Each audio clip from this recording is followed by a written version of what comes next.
Bienvenue. Slav. That's good, that's good. It's good one, Slav. Welcome everybody to AcA. My name is Jaik Faulk. I'm the Visual Arts Director here. And I curated this show, this lovely exhibition. Today we're talking with Maaliyah Papillion and Jeffery Darensbourg. Have a little thing about each other, but I have all kinds of notes, lovely notes. This particular talk, these artist talks, are part of our series here at the AcA called the Creative Acadiana series. And it's brought to you by the Atakapa-Ishak National Heritage Area. And then this particular talk is additionally brought to you as part of the Community and Environment Conversations project of the Bayou Culture Collaborative, supported with funding from the Restore the Mississippi Delta project. And a lot of these initiatives are really about place and placemaking and conservation and those kind of things. We love to have conversations about place, and I think both of the practices really kind of speak to place, but also like culture within it. And I'm going to read you a little bit about Jeffery and Maaliyah, so I can look at this. Jeffery Darensbourg is Dr. Jeffery Darensbourg, Ph.D. Is a writer, public speaker, researcher, zinemaker, and provacateur.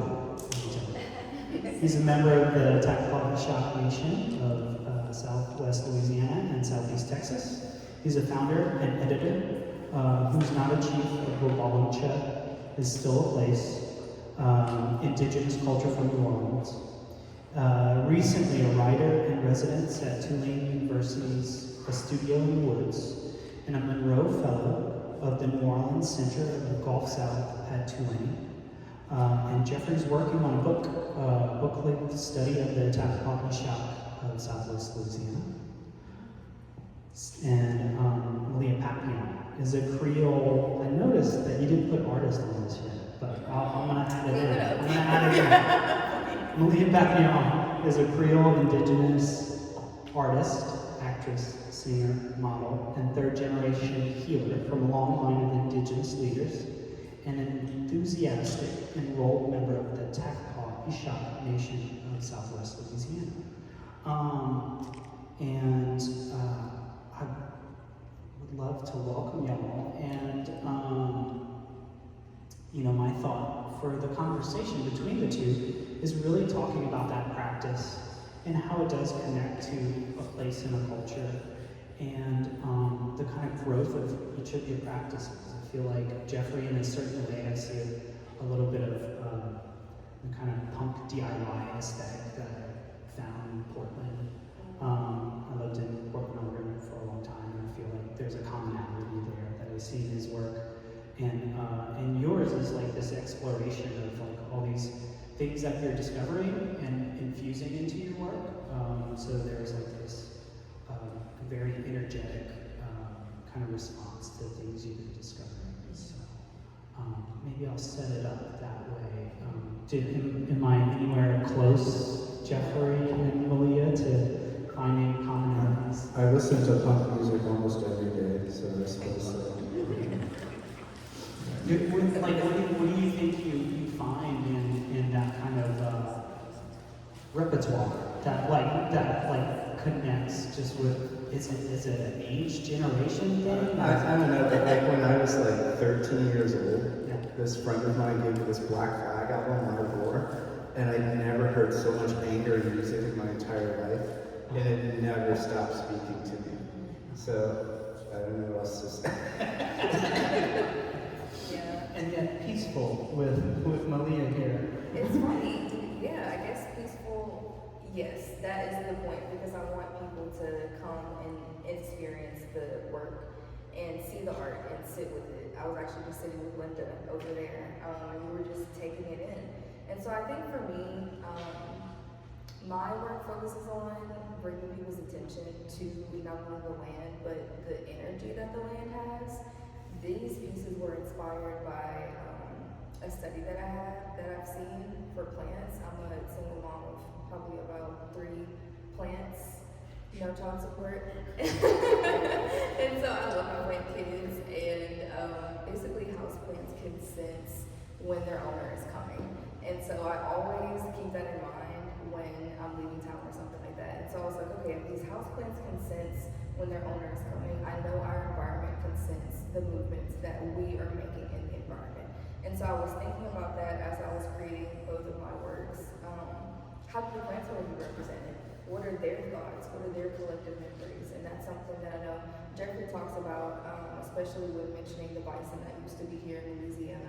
What is the memory of the land? And so I do want to bring a peaceful element to my work, but also reflect that these are living things.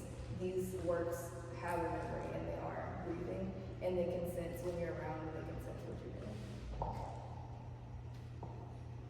Do you have any thoughts, Jeffery? I also have a focus, and my focus is always language and the language we use around things. So, for example, Lafayette, Louisiana. I tend to not use the names of places that are colonizer names. So where I live, I call it Bulbancha. It's Bulbancha on my mail. I see no reason to concede. The attempt to rename that place as New Orleans has been a failure because I don't use it, so at least it's failed in that part. And I'm not alone with that. You might not know this, but this place was named Panashuk at one point. Say Panashuk. And you have the legacy of that in a street here named Pinhook. There's also a Pinhook, Mississippi, named for the same reason. It's a name for a grove of lindenwood trees. Panashuk was the Ishak trading village near the Pinhook Bridge. And the reason why the name is not in Ishakkoy, people say it's in Choctaw, it's really in Mobilian, the trading language that was spoken from Texas to Florida. The reason it's in Mobilian is it was a trading post. The pre-colonial name for the city has been lost in Ishakkoy, but there is a post-colonial name, Kewilshalom, which means white people town. That's pretty common in native naming. But I like to think about the words we have for things. A word for bison here is shokong, the grassland. There is a word for prairie, loch. It doesn't break down into anything. But I like to use those words to sort of get into mindset of the ancestors. And I like to think about the ways that people think about certain places and do research on it. Speaking of which, our curator, Jaik Faulk, has this great map over there of prairies, and he used some archival research to get sometimes different names for them, which I appreciate, and that's the kind of work I really like, so I'm glad to be able to participate in the show. Yeah, well, thank you, Jeffrey. Yeah, I thought, you know, this exhibition is very much about place and how we view it, how we interact with it, how we're trying to conserve it, the balance of it as a resource, as a space, as a place for living and life in general, and culture in general. And I think though acknowledging all the names and all the ways we refer to it, it just makes it much more rich. Because in the end, there was nobody really stamped it at the point of its origin. It was always without a name before any sort of human intervention. And I think looking at it in that kind of way, in a very open way, I think is a good exercise, and especially thinking in multiple languages of culture and place and things that we think we understand, but realizing it goes further back. Like all those stories is what I wanted at least this exhibition to sort of explore. The way that connects with the natural environment as well. So yeah, thanks for acknowledging that. That's awesome. And the map is very interesting. It's a SH rocket map from 1873, and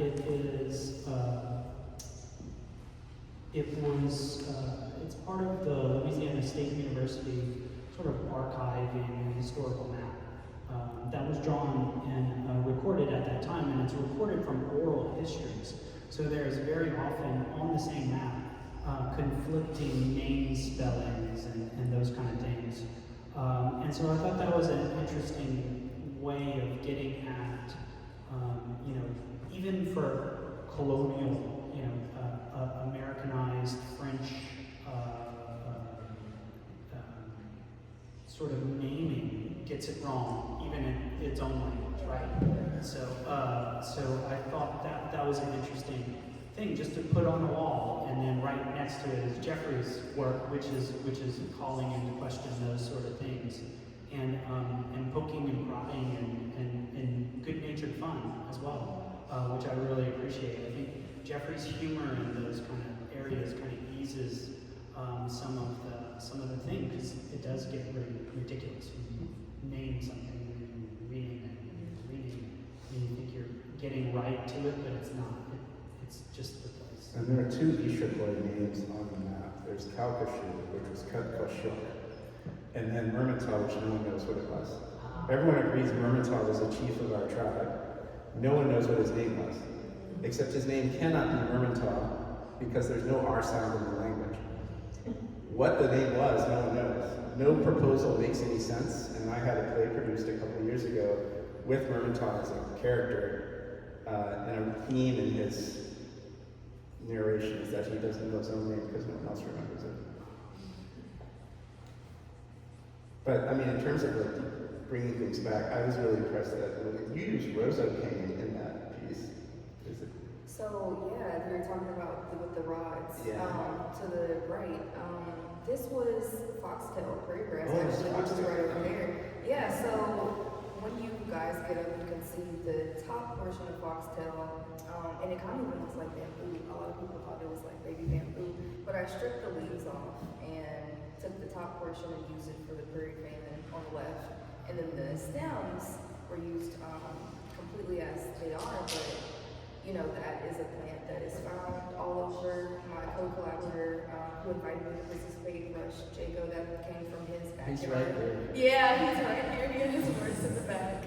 And I just went out and harvested those natural materials. And so for me, it's important to look around in my environment and see what we already readily have, because I feel like we get used to seeing what we see every day in Louisiana, and we are experiencing, as we know, some of the largest impacts with the changing climate.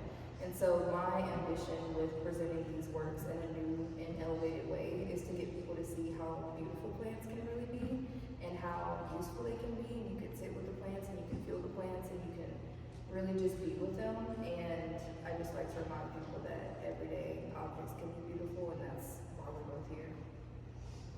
Now, one thing that y'all do have in common is this history of the studio in the woods. Right. Would y'all like to speak of your experiences with that space as a space, a container for like discovery and exploration? Yes, like, for sure. I'll share first, and then Jeff can share his, because his was in a very interesting time in the history of our planet. But I was in the Studio in the Woods residency last March. It was my first artist residency. I've always loved to do art. I've always been really talented. My mom can vouch for me. I've always won a lot of awards with my art, but it's just not ever something I've done professionally until about a year ago.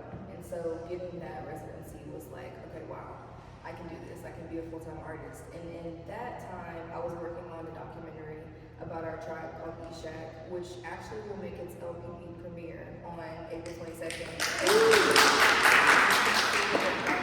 On TV. So I was working on that, and I think just being in the environment helped me. So we were filming, but Jeff had a slightly different experience. He was there during COVID. So I don't know how Studio in the Woods selected me to be a resident. it has like a 3% acceptance rate. It's this artist campus that Tulane owns on the West Bank of Orleans Parish. And I was supposed to be there for 6 weeks. And after I was there for 2 weeks, there were no other residents. And after 3 weeks, there was no staff. And I was there for 7 weeks by myself. Well, a total of 11 weeks or so. Well, last week I was there were people there again. It was during the pandemic. So I was in the woods, alone for all of this time. And I got 7 publications out of it, which was good. But also, I wrote 2 poems that became a film that I released in 2020 with Fernando Lopez, up to 2 poems at Ishakkoy. That was at the New Orleans. It's been film festivals, and it was at the Contemporary Arts Center there. And it's a good, one thing about their residencies is that their residencies usually have a requirement of an environmental component. It's part of their funders. And it's also in the woods. And it's really good foraging season right now, so it was around this time. I don't know, that was a good experience for me. But yeah, you mentioned like her not calling herself an artist. I didn't really call myself one either. And then I went there and I did all this art, and then they start purchasing art. And so maybe, I don't know what an artist is. I never went to art school. I write for a living. I've never taken a single course in writing. I don't know what that is about. I just kind of, I don't know. Yeah. I'll just do it. Yeah, that's a good point. I am an artist. I am, for sure. But I think I prefer to serve as a reflector of reality, like a reminder, or maybe a facilitator for what we're experiencing collectively, which is the changing environment. And so making art is just producing information to me. So that I like teaching, the aspect of teaching. And then also reminding people like you don't have to go to art school. Like I took art in high school, but this is like a natural inclination that came to me, and it can come at any age. Yeah, and I think that kind of moniker artist, same kind of thing when you're playing with language that's very slippery. And it can mean a million different things or nothing at all. Whatever. But I do feel like you both have a practice. You both live a life that is very contemplative, that really looks and digs and pulls and reflects. And then you offer it back to the world, and like that to me is like artist. Like my word for that is artist. Oh, I'm glad I know. Yeah. I feel like I just went to art school. There you go. Look, I did not go to art school, but I have known Linda Fries for like 25 years. There you go. And she has an exhibition opening in the next room. Yeah. And she was an art school professor. So sit down with Linda for an hour, and that's a year's worth of art I school. would agree. That's not my lesson. And I think also your art and your work and your practice is based in community is another thing that I really admire and appreciate. Can you speak a little bit to your zine making, Jeffrey? I know there are a couple of folks in this. I have made zines. I made probably the best-selling zine, Bulbancha, with Nathan Smith. We worked on this. We were roommates in 2014, 2015. There was a run-up to the tricentennial, which is so pathetic that you almost want to like clap the way you would clap for a child who learns how to sing a song. 300 years of your lives. Oh, that's so cute that you think that's significant. 300 years. Wow. That's a long time for them. And then we just started asking people to contribute. We're both like older punk people. And I like zines because they allow you to put some ideas out there. Since the zine, a lot of the people in it have published other things or got things out in different formats. But I like zines because they can be very community targeted, and our zines were targeted at the tricentennial itself, and other issues happening around them. So the second edition, it covers a famous photo of the Andrew Jackson statue in the French Quarter decapitated, which it was for about a week in the 1930s. It had a screw-on head. Someone unscrewed it, but they left it at the base of the statue. And now it's welded on. That means next time, you're just going to have to tear the entire thing down. We don't know who did it, but Nathan and I have a time machine and we did it. It was us. Nathan has gone on to do some great projects too.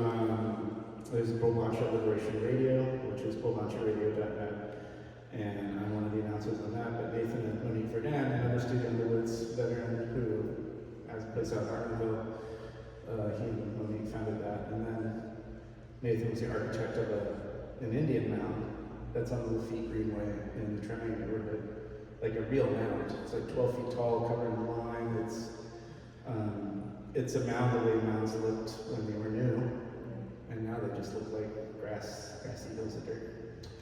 But the zine was a good idea. If you have something you want to say, my best advice about zine making, because people used to ask me this a lot, you can make any kind of art just because you want to make it. I'm not going to try to censor that. But try to figure out what you want to say in your zine, and then make it. And I have a friend, Max Seckel, an acquaintance of mine who's a good painter in Bulbancha, and he makes zines that are just, you know, his unique kind of drawings of different abandoned buildings around the neighborhood. That still has something to say, you know. And I enjoy zine making, and I enjoy reading other people's zines. And if you're making a zine here tonight, you want to ask me about it, I'd be happy to give you the advice I have.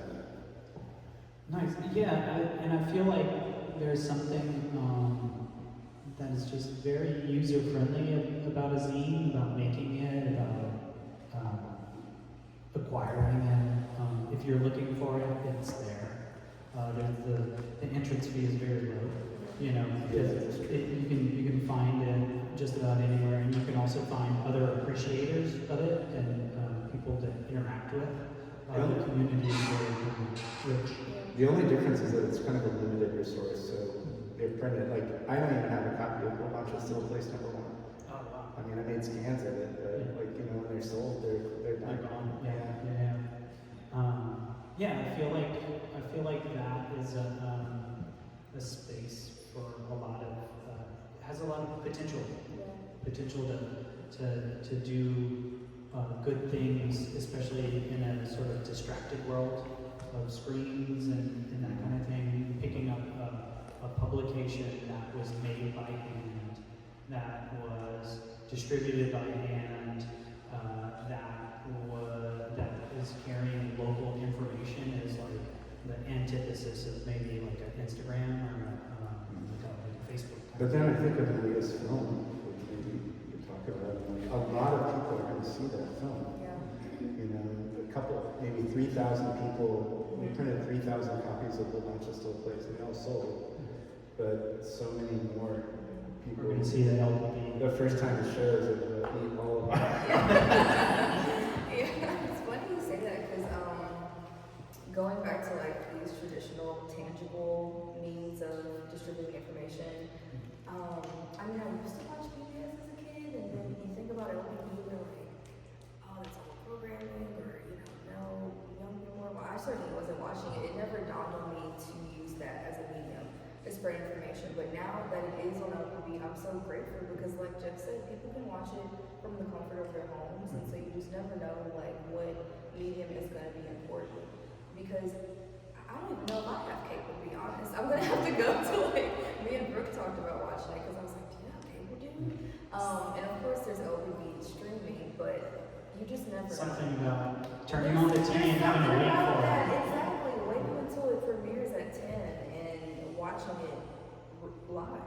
And so I think that that's important to You have to have a watch party. Yeah, we should. Exactly. You have to go somewhere where they have it and like force them to change the channel. Exactly. So, but it's already started showing nationally. It's already premiered. You know, can you talk briefly about the film? What your idea was for it, the name of it? It was Ishakkoy? So it's called Ishak. It did have some Ishakkoy in it.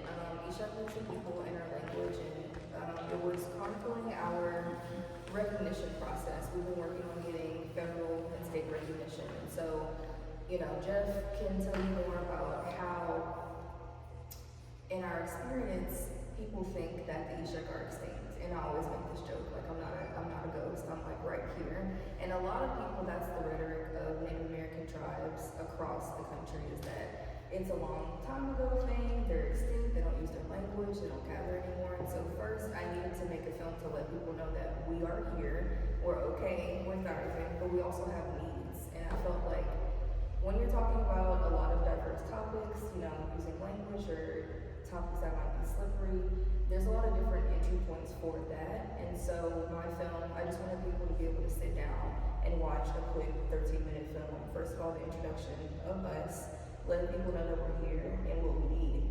But not only what we need as a tribe, what we all need in Louisiana. And I mentioned that at the end of the film, like this is our collective history, because we're all living in Southwest Louisiana.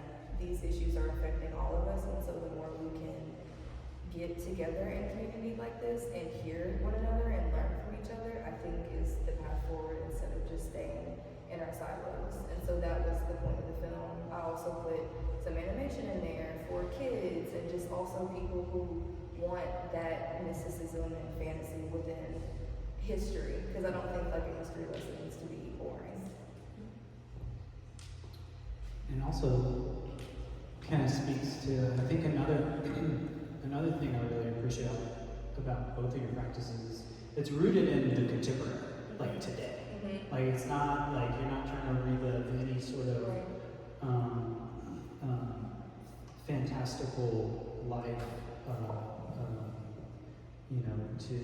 with your acknowledging your place amongst an indigenous culture. It's today. Yeah. Today, like your essay, your writing on the bison is very much rooted in a contemporary moment of encountering bison at Costco or Costco, yeah. Yeah, and just that little spark, I think, roots it in what so many of us who have a deep cultural background in maybe another culture, we can all identify with that. Like, oh, this is not, this is not 1765 or whatever, or 18 something. This is very much 21st century issues. And I think, in the case of Prairie and prairie burns and Atakapa practice, the answers are back there, but in a contemporary sense, like bringing it back to the contemporary moment, I think is the way to kind of bridge those two things. Yeah, I would agree. I would also say on that point that history is still being written today. Our actions are actively writing history, and so with that, we do have control over what is happening in the future, although it feels like we're out of control, we're not. And we do have the choice to shape our future. And that was also a big part of the film, is like hearing from us today so that whoever watches it in the future knows that we're still actively writing that. And I think everyone in this room has that ability to do so. It doesn't have to be on a large scale, just sitting down, talking to people, connecting with people, and figuring out ways to help one another is rewriting the future in a reality that may feel like we're all separated. And you just went to LA for a film festival? Oh yeah, I did. Talk a little bit about that? Yeah, so Ishak premiered last October at the New Orleans Film Festival. Since then it's gone on to premiere at different film festivals. We did Southern Screen, which was really great here in Acadiana, and then I just went out to Los Angeles to do the Pan-African Film Festival for their 33rd anniversary. And that was really cool because it was on the West Coast. They have a different landscape of, I guess, indigenous knowledge, and it's just some of the things are different in California, but they were really welcoming to this. And I also feel like it's important to bring Louisiana stories to places like that, because they think that we go outside and shoot gators all day and talk like this, So it's like when they saw our story, they were really enlightened and really interested and intrigued. So I think sharing our contemporary collective reality with the country is good, especially for people who may not come and visit, so they don't have those stereotypes that Louisiana's living in the past, or we're just living in a certain way. And you never know what you may encounter that way as well. That Right. might inform your own work. Exactly. Because that cohort of, if it's all filmmakers, Yeah. the kind of there might be parallel projects that really kind of inform each other. Yeah. Jeffrey, do you want to talk about your book a little bit? What exactly? I've been working on a book right now I'm working on a book with that title, and it's based on these oral performances I give. And they started out as a series of performances about being like white passing, and all the things that happened to me over the course of a lifetime in that. So like if you're a white passing person of color, you live like a spy among other people, and like, I remember when I was a student at Notre Dame, like I was looking at this apartment in South Bend, and there's this woman, she shows me around the apartment, and then right before I leave, she's like, you're a nice young man, so I want to tell you that a couple of blocks from here, there's a bunch of N-words living, so I just want you to know that before you like try to rent this apartment. Usually now when it happens, I don't really tell people stuff because I want to use it later and write it down. So I want them to forget that they met me so that I can write it, which somehow puts it out there more. And the book is kind of an auto-ethnographic memoir. It's about mixed ethnicity. What I find of Creole writing is that it's so bad. I'm sorry, I love my people and stuff, but there's so much rhapsodizing. Like, just the writing about my city, even like, oh, the beauty of City Park and the Mardi Gras and the marching bands, but they're never out there like the tourist vomit on the street and the third world living at first world prices, and all the other stuff that people in the city think about all that. I have two other books that I want to finish after that. One is my Ishak research book, and the other one is a novel about a secret topic. That's most of what I do now is writing, and I still give these oral performances, but the book is an attempt to capture the orality of the performance. And is it a sort of are you pulling together individual oral performances that tell Kind of, yeah. stories? There's a lot of stories in that, stories about things like even things like I like to do karaoke, but I can't do back that ass up because it has 11 iterations of the N-word. And even though, my birth certificate says Negro, my dad, kind of a light-skinned black dude, I can't get away with that. I just can't do it. Sorry, I'm too light-skinned. I would have to give them a lecture first, Right. and then do the karaoke. That kills the energy. It would kill the mood, for sure. Yeah. So yeah, that's a lot problematic. It's very problematic. One of the stories that is in there, though, because I was just thinking about, like, Canadians are kind of mixed in Canada and white here. I don't know how that happened, but like I don't know where along the East Coast is the bleaching process. Like one story I was told about, like I was at St. Martinville once with her great uncle, Chief Edward Christian, and we're at this like Pioneer Days. And there's this really racist statue of the Ishakkoy in front of St. Martin de Tours Catholic Church. It says that we're partially civilized and partially Christianized. And to prove that I'm only partially civilized, this incident happened where this woman in she was in a bonnet and everything, traditional Acadian garb. She comes over and meets us, and Chief and I are in our power hour together. And she looks at me and she goes, "Aren't you white skinned for an Indian?" And I looked at her kid. I was like, "Isn't your son too dark to be white?" Look at him. He's darker than me or Chief. And ooh, she got mad. But it was true. I didn't know sons coming in. Anyway, that's a lot of what the book is about, stuff like that. And then if you want to read the Bison article in the meantime, that's Hunting Memories of the Grasslands, my most taught piece of work. And it's taught probably 40, 50 colleges around the U.S. I found it on JSTOR. It is, yeah, it's It's in German. Yeah. And for those of you who don't know, there were bison there on the prairies. The last bison, I guess, I don't like to say the word wild because Native people did not live in the wilderness. I want to repeat that. We lived in highly engineered and manicured environments everywhere we lived. Wilderness was a completely foreign concept to us. But I will say the last free bison was shot in Louisiana sometime between the 1830s and 1850s. So there are no more free bison roaming the prairie. But I do think that if you really want to restore the prairie, the bison should be part of it. And maybe bison hunts. And maybe if someone populates a prairie with bison and needs someone to hunt them, it will be me. Yeah. I'm just putting that out there, that I'm the one who should do it. Maaliyah too. Because in the one recorded bison hunt in Louisiana history, there's only one recorded hunt by Indigenous people here in Louisiana, and it's our tribe. And they record that men and women were hunting the bison. So maybe you could talk about the women history in here in this town. Yeah, so I recently learned that one of our last women chiefs, was the chief of present-day Lafayette.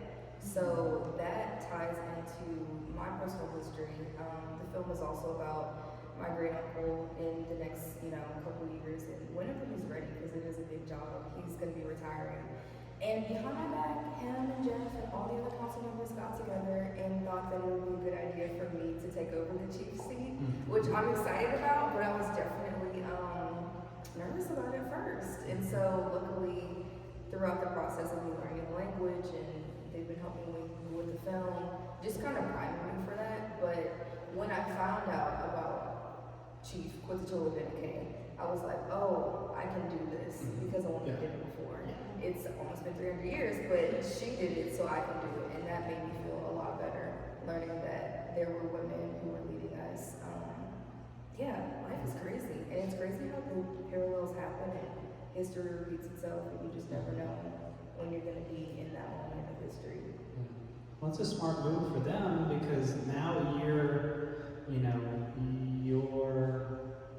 you're going to take it so much further into the future, like being this generation, that, as you start to bring the past forward, I think you already understand what's going on today, mistakes, and how to maneuver those things. So I can only see it working out kind of in a really kind of strong manner. So it's pretty exciting. Thank you. That's why I made the film too, because I was like, I kind of feel like people don't know about issues or care about them or even are educated about them until they see it on the screen. And so I wanted to make that real for people.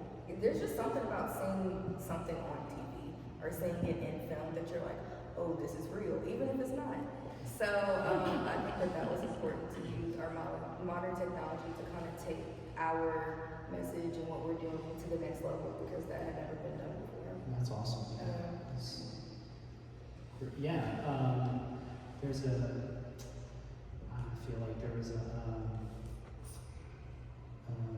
article or a study about, I think it was Frederick Douglass, and his use of photography as a means to really get his identity out there and like speak in a very objective manner, because photography is objective.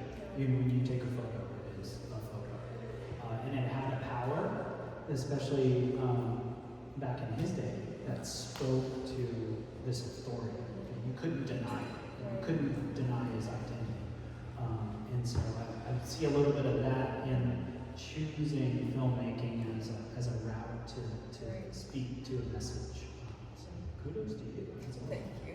I think it goes back to the reflection that I was mentioning, and like mirroring back to it. There's just something about seeing your likeness in a photo or seeing your likeness in a film that it does something to you. It reminds you that you can have agency over whatever you're trying to change, because it's like, okay, if I'm seeing this person do it, then I connect on a human level. And I think that that's important, is like getting down to the basics that we're all human, no matter where you are, where you came from, where you're going. We all have basic needs that need to be met by each other, by other humans. So I think that was also the reason why I chose film. And it was just fun too. Yeah. Good crew. Yeah, Good exactly. crew, folks. Yeah. That's awesome. Where are we at with time? Do we want to take a few questions? Oh, I would love to take some. Sweet. Who has a good question? Don't be afraid. Thanks. I'm curious about how each of you, as you were raised by your families, you developed your identity, but also what connections did you have, were made clear to you about your roots, whether it was identity or use of plants or language that got you to where you are today? It's a good question. Or even if it wasn't from your family, but how did you come to learn so much about your tribe? Yeah, my culture has always been a part of my life. I was always, involved in it, especially with my Ishak history from my dad's side. But art is something that runs in my family on both sides. It's kind of something that came naturally to me, which my mom definitely fostered and make sure that I was in those programs as a kid. I would say the answer to that question really for me is growing up in Louisiana. It's such a unique experience, and it's not something that you can explain to other people if they've not been here. Like, I grew up going to trail ride. Like, my first pet was a horse. Like, who has their first pet as a horse? Like, I got a dog. I got a horse before a dog. That's just like some Louisiana living, Like, we had cows in our backyard, and like, when the cows would get out, my mom would have to like corral them. And it's just so funny to think about. And that informed me, like, the groundedness of growing up here, and the realness of that, and like the tangible feeling of that. And that's what I put into the work. So I think my environment as a whole and the people in it is what I bring into that work, of feeling like that, feeling of community and completion. And I don't know, when you see the work or when you witness it, it's like hugging you, because that's how I felt when I grew up here. So you were told since a child that you were Ishak? Yes, I was always aware of that, for sure. How do you think your childhood was different than your neighbors who did not have an Ishak identity, other than a cow? Right, exactly. I can't say how it was different from my neighbors because I don't know how they grew up. What I can say is this. For me, growing up, I appreciate my culture a lot more now as an adult. I didn't really, like, my dad would try to drag me to powwows. I'm like, I don't want to go to a powwow. I want to go to bowl now. And, like, I don't want to do this, Dad. Like, this is not fun. So I didn't grow up liking it, I guess. I just thought it was kind of like, I don't know, anywhere else your mom might take you or your dad might take you. It wasn't fun. But now it's fun. And so, yeah, I think that age has given me an appreciation. I guess in my case, I grew up in Baton Rouge, and I had to confront issues of ethnic identity every day, because you might not know this, but Baton Rouge schools, when do you think the federal government declared Baton Rouge schools desegregated? About what year do you think that happened officially, legally? Baton Rouge schools as pertaining to desegregation. 2003 is when the federal government decided Baton Rouge schools were desegregated. So me going to school in the 70s and 80s, they were still kind of segregated. And every time we did anything, we'd have to stand up by ethnicity. And, and then if I stood up for colored kids, the other kids would laugh at me. And then if I stood for white kids, the teachers would yell at me. So I didn't really know what to do in that regard. But then I would go out to Point Parish on weekends and spend the summers out there. And my family was like rural people around New Roads or New Hall and all those places like that. And there's a lot of mixed people that speak other languages. They have, my grandparents would make medicine and all this other stuff. And I had relatives that pretty much looked really Indian. And I knew we were Native ancestry, but there was nowhere to look. Like, from the first thing ever written about the Ishak was published in 1533, like AcA Visual Arts Director. I quote part of this book in my piece up there. The first time an Ishak published something about us was around 1995. So that's a long time to have your narrative controlled by others. And then, I wanted information, and there wasn't a lot of good information out there. What I got lucky about is that I ended up seeing this book by Andrew Jolivet, who's a member of the tribe, called Louisiana Creoles. And it was a landmark 2007 book about Creole people that focused on our rural identity, focused on the native aspects of Creole people, and also focused on the origin of the population in French colonization, because the French tended to mostly send men to Louisiana in the first 40, 50 years, who intermarried entirely with people of color. And that's the origin of the Creole population. There are no white Creole people. There's no white population that can arrive from such an encounter. And so I reached out to Andrew, and it turned out Andrew and about 4 or 5 other people were in this text message conversation. We were trading back and forth different bits of research we've done. And there's been like 5 or 6 books have come out of this text message conversation. The 15-year text message conversation. How do we archive that? Are we gonna, like, It should be archived. I mean, it really should be. I mean, it's thousands of messages. Just some, I was in the library the other day, and I was looking at some letters. Look at this letter, and what this guy does, and describes his ethnicity this way, and stuff like that. And then I just, that's one part of it. Yeah, I think just doing that, and then also like remembering that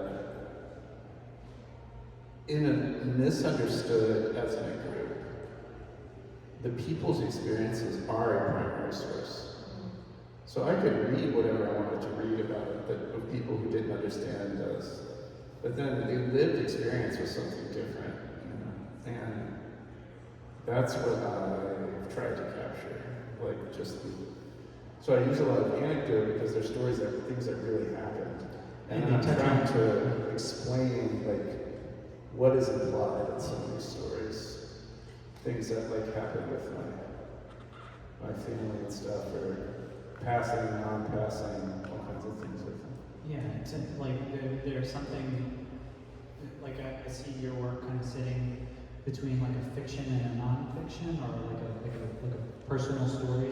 It's very modern, but also that's Creole culture. We tend to communicate by stories. Yeah. And one of the things I've noticed is that I know a Creole person has assimilated when they stop telling certain stories. Mm-hmm. So I'll sometimes meet some very well-to-do Creole people where I live, and I'll try to tell stories and they just don't tell the stories. Mm-hmm. Or I'll ask them key questions like there was a Creole person who was an arts administrator in town who had grown up somewhere else, and she moved to town, and she said, well, yeah, I'm a Louisiana Creole. And the first thing I said was, what are your names? She's like, what do you mean? I just told you my name. I was like, well, if someone asked me, I just say, oh, I'm a Fav, DeQueer, Rimion, Kazu, Davi, Ricard. I just start going down the list of my names. DeQueer, almost every Indian has that name, because the DeQueer family heavily intermarried with Native people long after it was cool. And so, but then she got offended. She's like, well, I don't really disclose personal information. And I just think, what kind of Creole are you? I am not eating your gumbo. That's what I was thinking. But, and really a lot of the motivation from myself, and I'm the chief under our organization in 1992, Hubert Singleton, whose works I often disagree with his works, but they were at least a reference point, is to have so that people of Maaliyah's generation behind me, can have some basis for understanding. So they don't have to go through the same dysphoria about their ethnicity that I did. Yeah, and there's something about that kind of telling a story with facts and the kind of way you're telling a story, which is filled with facts, but it's also filled with implications that are way wider ranging, because they're in this package that really tells of experiences that we can all identify with. Just even your story about going to school in Baton Rouge, but really finding Point Coupee Parish and being there in the summers to be much more of where your identity really formed itself, and you started to understand more about yourself there than in. And also, in the 10 years off and on I lived in Lafayette, usually within, I think almost all the time I lived in Lafayette, I was in 1 mile of where we're still living now. So, you know, Lafayette's also kind of a complicated place with a lot of interesting stuff, interesting people. Got a few other questions? Don't be afraid, be a friend. Okay, so just for my reference and for the recording, Andrew Jolivet? It's Andrew Jolivet's 2007 book, Louisiana Creoles, Cultural Recovery and Mixed Race Native American Identity. I love that. The best book on Creole people, though, which is edited by Andrew and by Rain Creole Cranford, who will be teaching at UL next year, and by my cousin Darryl Bartlett, which is at Dartmouth, is Louisiana Creole Peoplehood, and it's an anthology of sort of the contemporary generation of Creole people, and it's the most up-to-date account of Creole identity, and a lot of it's influenced by Andrew. There was a big Creole exodus from the 40s to the 60s to California, so especially the Los Angeles and the Bay Area. And Andrew grew up in San Francisco, spent a lot of time around mixed communities there, and had read the work of people like Jaik Faulk, who's an expert on African native people, kind of Virginia and California. And Andrew, when he would come to Louisiana, started saying, you know, this is the same situation, but people in Louisiana don't know. You know, like, it's like I once brought someone I was involved with who's a member of one of the Iroquois tribes, like from the eastern woodlands. And she came to this crawfish boil, you know, at the family farm in Rouen. And when she was leaving, she's just like, does your family know y'all are just a bunch of Indians? I was like, what do you mean? He's like, we don't look like Indians. Y'all act like Indians. That crawfish boil, no one's going to tell me that's from some people in Canada. That has to be some kind of native thing. I was like, yeah, but you know, we're taught now that we don't. We can't identify. So that's a good book, Louisiana Creole Peoplehood. I recommend it. It's got a little bit of stuff for everybody. It talks about things like ethnic identity, sexual identity, rural versus city people, all that kind of stuff. Nice. I love it, and I love that we're getting more and more books like that. I mean, like you were saying, in the 80s, 90s, you're looking, people were hungry for that information, but it just wasn't written. It was very kind of scattered everywhere. I feel like having that sort of written down, those histories are so amazing. Any last thoughts? I think you should see Joanne's film, Louisiana Grassroots, which just showed here, and it has lots of reference to AcA culture. So I strongly like that's Julian Hush.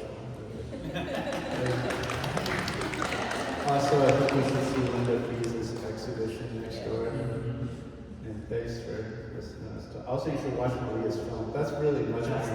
That's the call to That's the call to action. What's the date? April 22nd? April 22nd, opening 10 p.m. our time. Watch Prairie. Yeah, so you can watch it from comfort of your homes then, but you can also see it now on the PBS app. It's Ishak, I-S-H-A-K. Yeah, congratulations to both of you and to Jillian and Phyllis and all the folks who are involved I need in to this. leave you on first. Thank y'all so much for coming. We're all gonna be around. I think Anna's got to say something, but yeah, y'all hang out. This is Art Walk, so nobody's going anywhere. Thanks everyone for coming. Just Create Wikipedia is a year-long program. So as we mentioned, Ms. Linda Freeze's exhibition just went up today. We do have programming around that as well. Yep. So please come along to all of that. We have next month we have an artist talk with Linda Freeze. Next Art Walk, Next May Art Walk. 10th. Please come along to that. We also do have a zinemaking workshop with Ms. Linda as well. Yes, make some zines. Yeah. What day is that? That is on the third Wednesday of May. It'll be a surprise when you look on the website and find out. And then we're also going to do a story time. Yeah, UFO story night. Yeah, for June 11th. Whoever wants to share a story. Yes. That's the So please come over to us up. All of these sessions are free, so there's no barrier to access there. We provide all the materials